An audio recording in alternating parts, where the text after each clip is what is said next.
সব মিলিয়ে আদম আলাইহিস সালামের গল্পে শত শত শিক্ষা রয়েছে। তবে আমি আশা করি আমি এই একটি শিক্ষার উপর কিছুটা সুবিচার করতে পারবো। আমি চাই আপনারা আজকে এটা নিয়ে যান, এবং সেটা হলো যখন সে এই অন্য দুইটি জিনিস অস্বীকার করলো, সে জানতো যে যদি সে এই দুইটি জিনিস স্বীকার করে তবে তাকে স্বীকার করতে হবে যে মানুষ আসলে কতটা অবিশ্বাস্য। কিন্তু যদি সে শুধুমাত্র এক মাটি বা কাদা স্বীকার করে, তাহলে আদম আর ঘোড়ার মধ্যে পার্থক্য কি?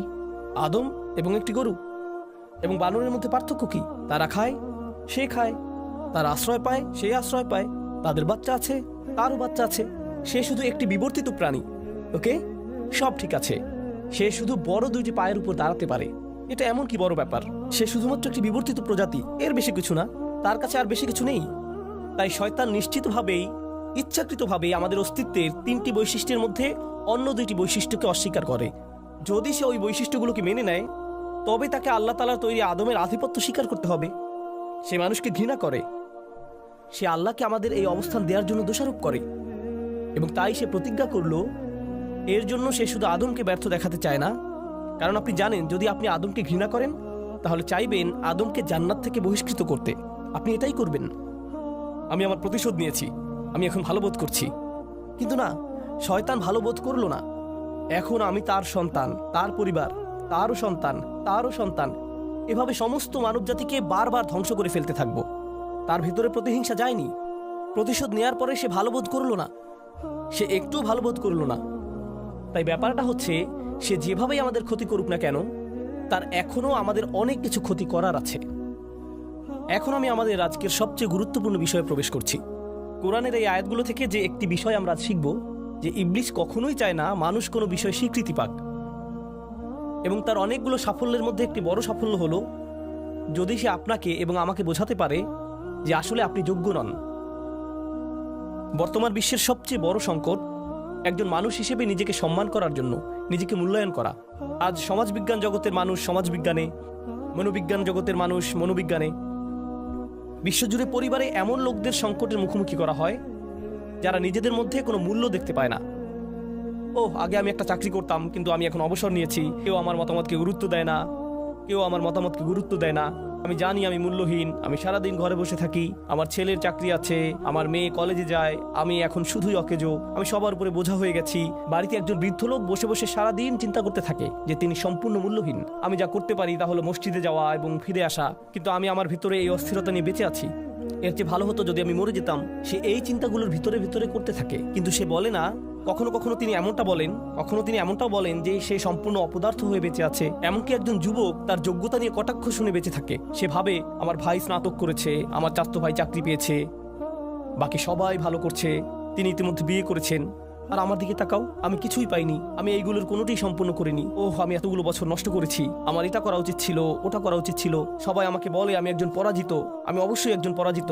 ইবলিস কি করতে চায়? সে আপনার জীবনে আপনার চারপাশের লোকদের কিছু বলতে চায়। তারা আপনাকে এমন কিছু বলে যা আপনাকে অকেজো, অপদার্থ অনুভব করায়। এমনকি তারা এটা বুঝতে পারে না যে তারা এটা করছে। এমনকি তারা এটাও বুঝতে পারে না যে তারা আপনার উপর প্রভাব ফেলছে। যখন আপনি ভাবতে শুরু করেন, হ্যাঁ হয়তো আমি মূল্যহীন, হয়তো আপনি জানেন না যে আমি এত বড় নই, আমি কেউ নই, এবং আপনি জানেন যদি আপনি একবার নিজেকে মূল্যায়ন করার ক্ষেত্রে কম আত্মসম্মান অনুভব করেন, তখন আপনি সব সময় নিজেকে এমনই অনুভব করবেন। তখন সব সময় আপনি নিজেকে মূল্যহীন ভাবার জন্য অন্যের মূল্যায়ন বা অনুমোদন দেওয়ার প্রয়োজন পড়বে। যদি অন্য কেউ আপনাকে মূল্য দেয়, যদি অন্য কেউ আপনাকে অনুমোদন করে, শুধু তখনই আপনি নিজেকে মূল্যবান ভাবতে পারেন। তাই আমি সব সময় যেখানেই যাই নিজের ছবি তুলি, ফিল্টারের মাধ্যমে সবকিছু ঠিকঠাক করে অনলাইনে পোস্ট করি, এবং আমি অপেক্ষা করতে থাকি কেউ আমাকে লাইক দিল কিনা, কেউ আমাকে লাভ রিয়েক্ট দিল কিনা, অথবা মাশাআল্লাহ বা অন্য কিছু কমেন্ট করলো কিনা। কারণ যদি কেউ আমাকে এগুলো দেয়, তখনই আমি মনে করি আমার একটু ভ্যালু আছে। ওকে, এখন আমি কি করব? আমার আরো মূল্য দরকার, কারণ আমি আবার মূল্যহীন হয়ে গেছি। আমি 2 দিন ধরে কোনো কিছুই পোস্ট করিনি, আমাকে আবার ফিরে আসতে হবে, আমাকে আবার বুঝতে হবে কেউ আমাকে মর্যাদা দিচ্ছে।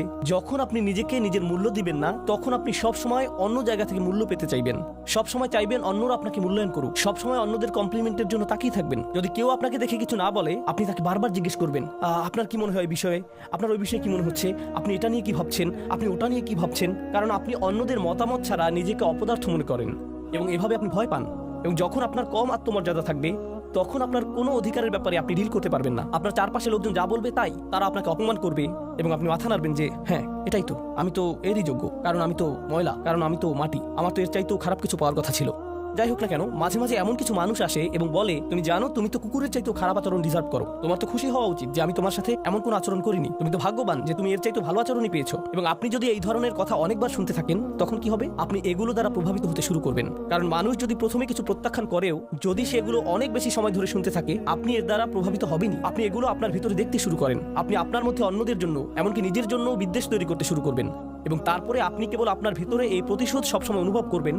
তখন নিজের মতামতের চাইতেও অন্যের মতামতকে গুরুত্ব দিতে শুরু করবেন। আমার কথা তেমন ভালো না, অন্য সবার কথা ভালো, নিজেকে বোঝা মনে হবে, কারণ আপনি কাউকে কিছু দিতে পারছেন না। আপনি যখন এরকম ভাবতে শুরু করবেন তখন এটি শয়তানের একটি মহান বিজয়। কারণ শয়তান বলে যে আমি বলেছিলাম না, মানুষ শুধু ময়লা ছাড়া আর কিছুই না। তার দিকে তাকাও, কি ভারসাম্য, কি চিন্তা, কিসের নিয়ম নীতি। আপনি এবং আমি এই পৃথিবীতে আসার আগে আল্লাহ কি করেছেন, আমাদের পিতাকে যা দেয়া হয়েছিল তার জন্য আমাদের দেহের সৃষ্টি করা হয়েছিল। তার উপরে তিনি আমাদেরকে আল্লাহর সমস্ত সৃষ্টির উপরে সম্মান দিয়েছেন, এবং আল্লাহর সমস্ত সৃষ্টি আমাদেরকে একটা মিরাকেল হিসেবে দেখে। আমরা সবাই, এমনকি আল্লাহর সৃষ্টিগুলো আমাদেরকে আল্লাহর অলৌকিক সৃষ্টি হিসেবে দেখে। আল্লাহর কৃতকর্মের প্রতি বিস্ময় সিজদায় পড়ে। এখন বেহেশতের ফেরেশতারা এমনকি আদমের প্রতি ইমপ্রেস, এমনকি আদমের প্রতি তারা মুগ্ধ, কিন্তু আপনি আপনাকে নিয়ে মুগ্ধ নন। আপনি ভাবেন আপনি মূল্যহীন। আল্লাহ কোরআনে বলছেন, ওয়ালাকাদ কাররামনা বানি আদম, আমরা আদম সন্তানদেরকে সম্মান দিয়েছি।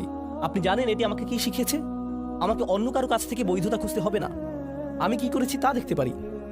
আমি একটা ভালো চাকরি করছি, অথবা আমার খাবার পরীক্ষা করা উচিত, ও আপনার এই শিক্ষাটা নেওয়া উচিত নয়। অথবা আপনি জানেন কি আপনার এখন অন্য কারো মতামত নেওয়ার প্রয়োজন নেই, তো এখন আমি বাড়িতে যাচ্ছি এবং খাবারের সমস্ত লবণ ঢেলে দিব এবং তারপর রান্না করব, এটা খেতে কেমন লাগে। আমি আপনার মতামতের কোনো কেয়ার করি না, কারণ আল্লাহ আমাকে সম্মান করেছেন। না, আমি আপনাকে এটা বলিনি। আমি যা বলেছি তা হলো আমাদের একে অপরের কাছ থেকে সংশোধন করা দরকার। আমি যা বলেছি তা হলো আমাদের একে অপরের কাছ থেকে সংশোধন করা দরকার। আপনি যখন নিজেকে মূল্য দেন তখন সমালোচনা অপমান নয়। যখন আপনি নিজেকে সত্যি সম্মান করেন, যখন আপনি সত্যি নিজেকে উপলব্ধি করেন, তখন আপনি বুঝতে পারবেন কেউ যদি আপনার সমালোচনা করে এবং বলে, আরে আপনি এটি ভুল করেছেন, ঠিক করে নিন, অথবা এটি তার চেয়ে ভালো হতে পারে, আপনি আমাকে এটি ঠিক করতে বলে আসলে আমার উপকারী করলেন, তখন আপনি অপমানিত বোধ করবেন না। কারণ যখন আপনি সত্যি কম আত্মমর্যাদা অনুভব করেন তখন সমালোচনাই আপনার কাছে এমন মনে হবে, কিন্তু সত্যি যদি আপনি নিজেকে আত্মমর্যাদা সম্পন্ন মানুষ মনে করেন তখন আপনার এই অনুভূতি চলে যাবে। যখন আপনি আল্লাহর দেয়া মূল্যকে বুঝতে পারবেন তখন নিজেকে সংশোধন করার জন্য সমালোচনাকে আপনি একটি সুযোগ হিসেবে দেখবেন।